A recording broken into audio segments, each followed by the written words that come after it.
Gaurav Sawant is probably one of those few journalists who've gotten as close as possible to the action, the offensive that the Israeli Defense Forces have mounted against the Hamas in the Gaza Strip. He's just kilometers away, just a few kilometers away from the Gaza border itself, and he's showing you live images of that offensive action, the retaliatory action that the IDF is taking against Hamas.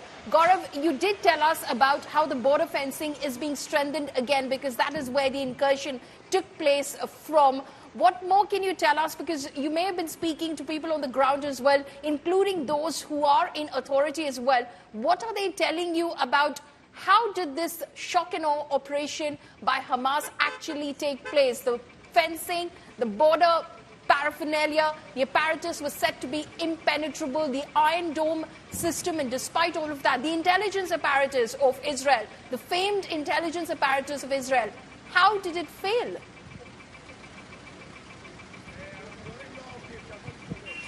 You know, on multiple fronts, while there will be a very detailed inquiry, all the electronic intelligence, all the signal intelligence apparatus, all the cameras that have been deployed all along the border, and we have seen this on ground because we've reported from Israel even in the past, all of that was meant for a particular purpose. Their apprehension was, if at all there is something, there will be infiltration in this part. There will not be an attack or a war-like attack. Again, you see major military vehicles move, and these are all officers and men with their weapons cocked. These big vehicles, they're moving tanks, they're moving armored personal carriers right to the front lines. So these are major tank carriers that are now in operation in this part of Sderot, in the southern part of Israel. But, they were absolutely overwhelmed. The manner in which the Hamas terrorists managed to get bulldozers and earth movers. So the amount of planning it took to break the fence and for vehicles to be ready, hundreds of vehicles with hundreds of fighters plus terrorists on their motorcycles right behind them. And the distance is so negligible. The distance is absolutely negligible. Let me try and show you that distance or the lack of it. So this is the Israel border.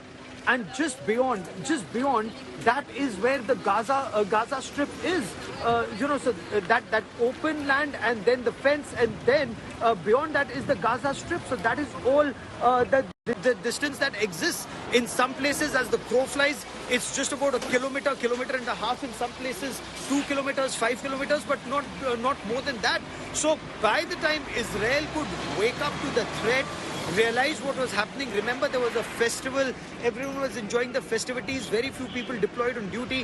While all of that was happening, this attack took place. And as this attack took place, Sderot, where we are, so they come in through this fence, they break open this, take this road, right, the one behind me, and that is Sderot right behind me. And they went firing indiscriminately, firing through the streets, firing through the lanes and by-lanes of this area, and then they went into control of the police station. So there were massive casualties here. And again, it was here in Sderot that they took a lot of hostages, because they just yanked them, put them in their vehicles and drove back the same way. So before people could even wake up to the level of the threat, they had already planned, done the damage and gone back.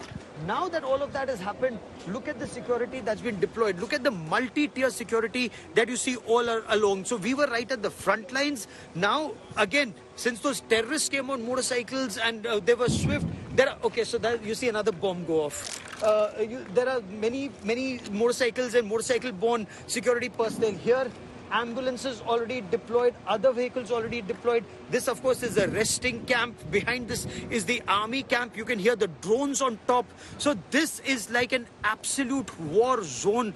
And Sderot is the place that nobody had access to, because till yesterday they were stopping everyone from coming here because operations were still happening in house-to-house clearance. Even today, in pockets of Sderot, house-to-house clearance is still happening. But India today, we came with a group, that had clearances, and we came in just with the army. Just as the army was moving in into some of these areas, we moved in with them, and we are, just a step behind them. They clear an area, they move forward, we move forward with them. Though we are not traveling officially with the army, we are entirely on our own here. But this is where you see how operations are being conducted firsthand, live and exclusive. You're watching that on India Today.